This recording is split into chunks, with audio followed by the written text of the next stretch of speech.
Hello. Thank you for joining Parkinson Voice Project for today's online Speak Out Home practice session. My name is Samantha Allendary. I'm a speech-language pathologist and the founder of Parkinson Voice Project. I'm here to help you establish and maintain a consistent Speak Out home practice routine. We want you doing your Speak Out exercises every single day, and I am proud of you for joining me today. Our topic today is a fun one. First, cars. Let's say that with intent. First, cars. Really think about it. Ready? First, cars.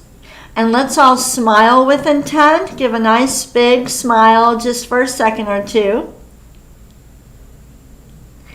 Very good. Go ahead and take a sip of water, and I want to answer a question that came in.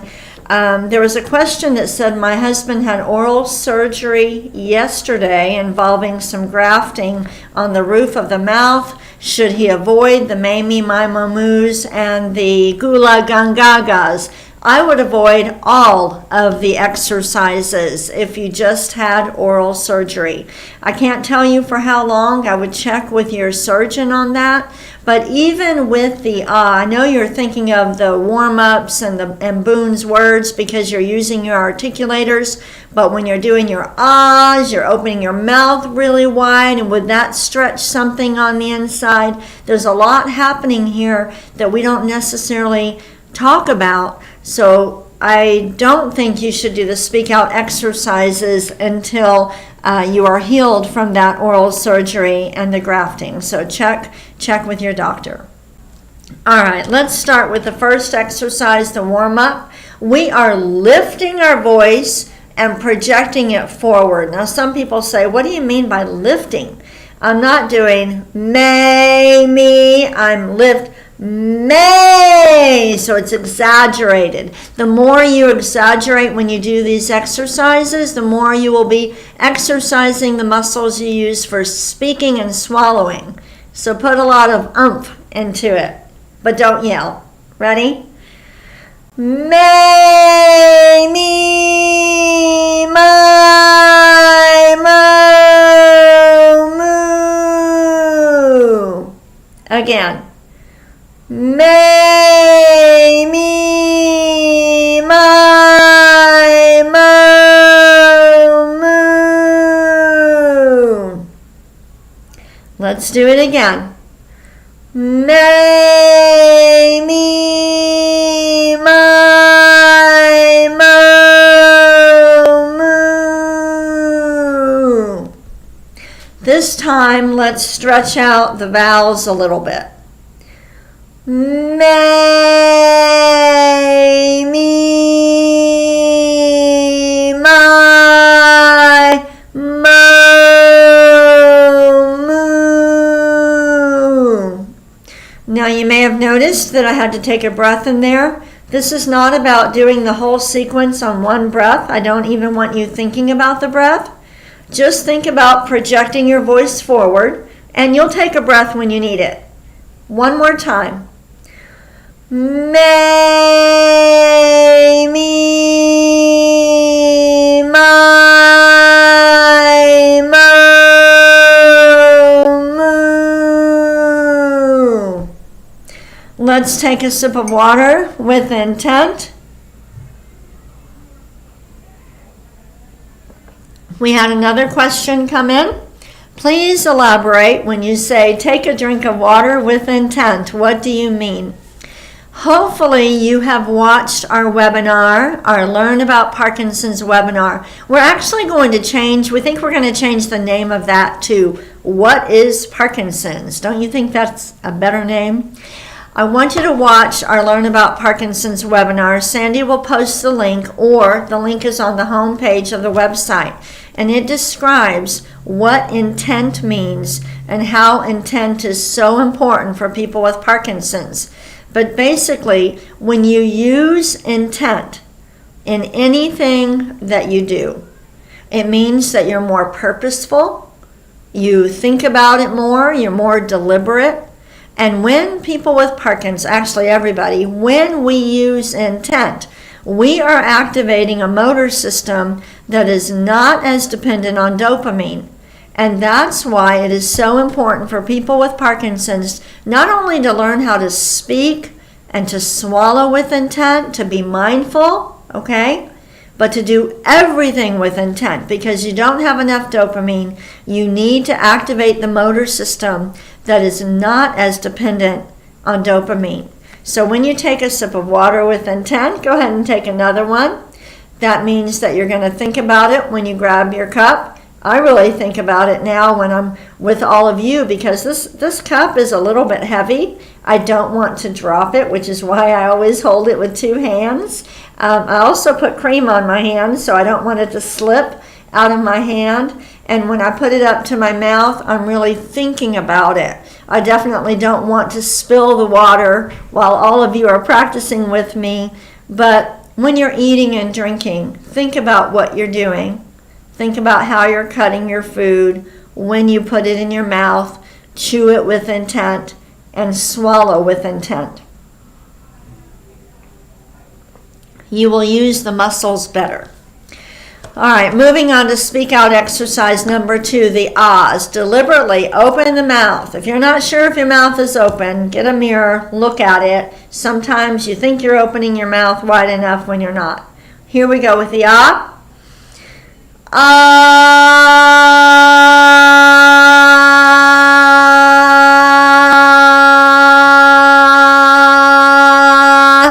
We hold it for about 10 seconds. Longer than that is not necessary, and it's not recommended either. We don't want you to hurt your voice. Let's do it again.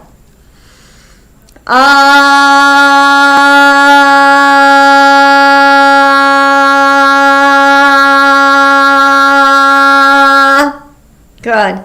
Try to keep the sound consistent. Don't let it trail off. Ready?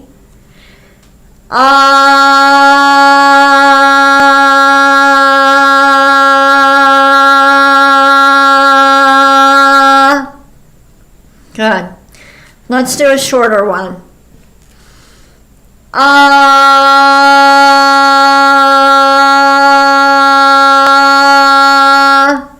Use intent. Be deliberate. Think about what you're doing. Ready?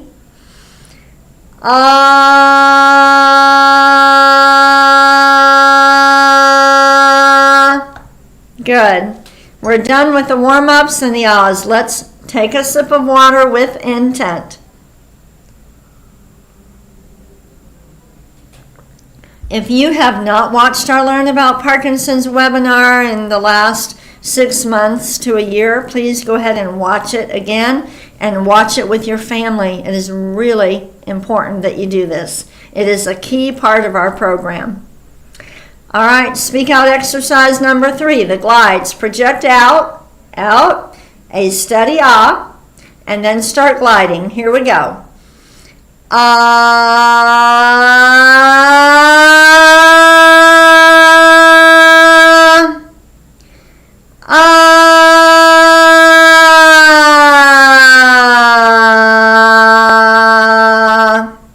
Good. Let's do it again.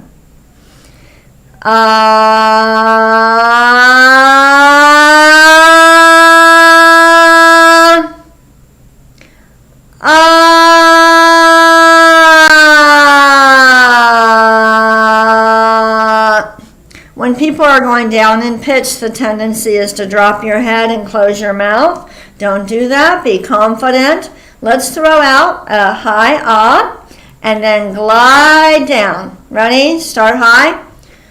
Ah.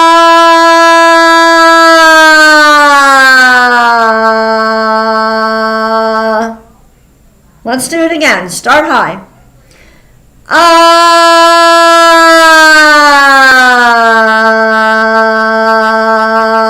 And one more from the beginning. Here we go. Ah.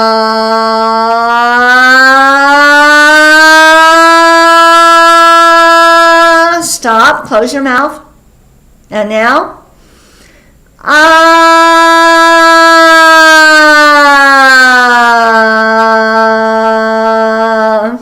Good.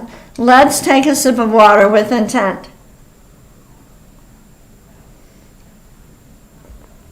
appreciate all of you that emailed yesterday offering to distribute brochures to your boxing classes, your Parkinson support groups, your neurology offices, your pharmacies. Please, if you can help us get the word out about these exercises, we would be very grateful. Send an email to intent@parkinsonvoiceproject.org. Sandy will post that in the chat, our email. Tell us how many, give us your name and your address, your phone number too, in case we have any questions. And then tell us how many brochures you would like us to send you and where you plan to distribute them. We just ordered 10,000 brochures, so we want to get the word out and help more people. Let's move on to the fourth speak out exercise, the counting. Lift every number and make it fly over your computer. Ready? 1, 2, 3, 4, 5, 6, 7, 8, 9, 10, 11, 12, 13, 14, 15, 16, 17, 18, 19, 20. Again, you notice that I had to take a breath, so it's not about doing each line on one breath. Don't think about your breath. Just think about speaking out. When you do the counting sequence, connect the numbers. I always say we do them in cursive. We do them in cursive. And I usually lift my arms up like this when I do therapy with somebody because I want you to lift. So it's 1, 2. That's very different from me doing my hand like this, right? I used to do that, but it makes more sense up. So let's try it again. 1, 2, 3, 4, 5, 6, 7, 8, 9, 10, 11, 12, 13, 14, 15, 16, 17, 18, 19, 20. Good. Let's go ahead and we're going to go down. Ready? 1, 6, 11, 16. 2, 7, 12, 17. 3, 8, 13, 18. 4, 9, 14, 19. Don't let it trail off. 5, 10, 15, 20. It's amazing how much more challenging this is than just counting to 12. It really does require a lot more breath support. Take a sip of water with intent.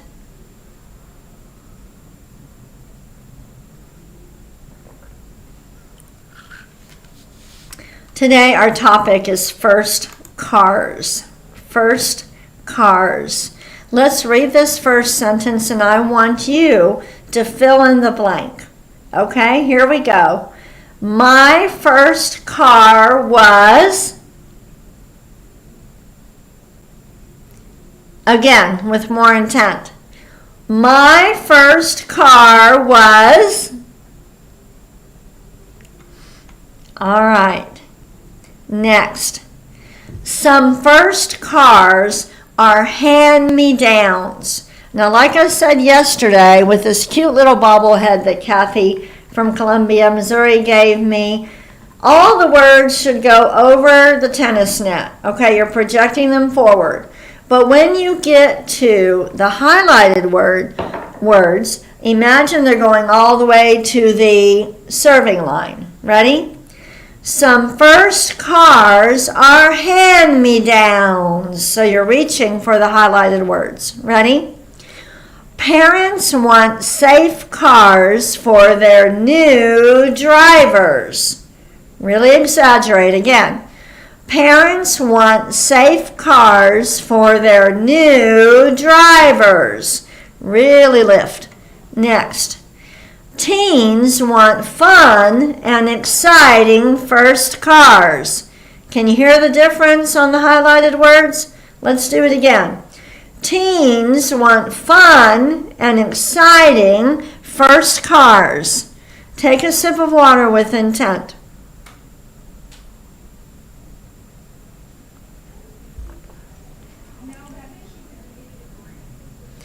We're going to move on to the conversation exercise. This is where you are organizing your thoughts and speaking out. The words are not in front of you.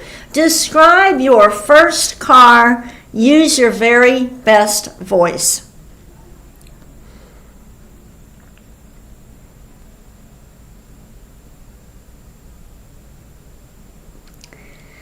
I want you to describe this car. Pretend I cannot see it. Describe the car to me. What kind is it? Tell me about the colors. Every word with intent.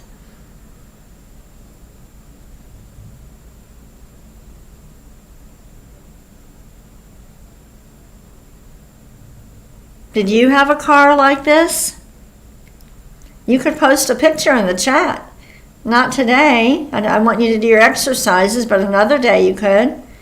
All right, how about this? I answer this question. What features today in a car were not standard or available in your first car? So what are some newer features that cars have now that weren't available before?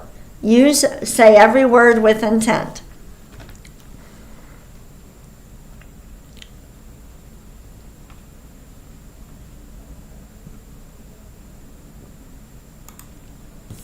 Let's go ahead and do Dr. Boone's words. Each word twice with lots of intent. We're being very deliberate. Ready? Goo, la, gun, ga, ga. Speak out.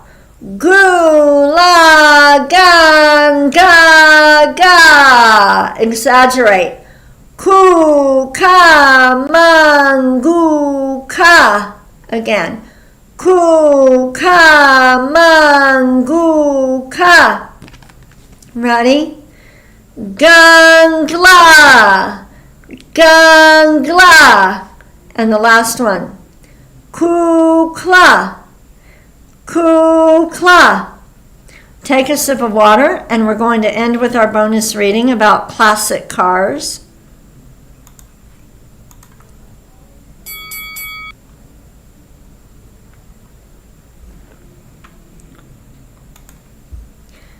Read every word with intent. We're projecting our voices over an imaginary tennis net, and all of the highlighted words are making it all the way to the serving line. Here we go with intent. A classic car is generally considered to be at least 10 to 25 years old, but there is no agreed upon minimum age. Let's read that again, okay? I'm going to slow down just a little bit. Ready? A classic car is generally considered to be at least 10 to 25 years old, but there is no agreed upon minimum age.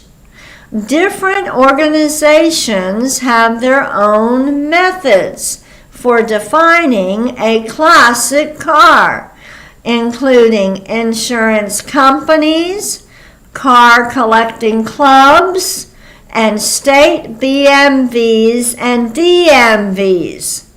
For example, Nationwide considers a classic car to be at least 20 years old, but not more than 40 years old for insurance and registration purposes. We're going to stop there. You can download today's reading material for extra practice.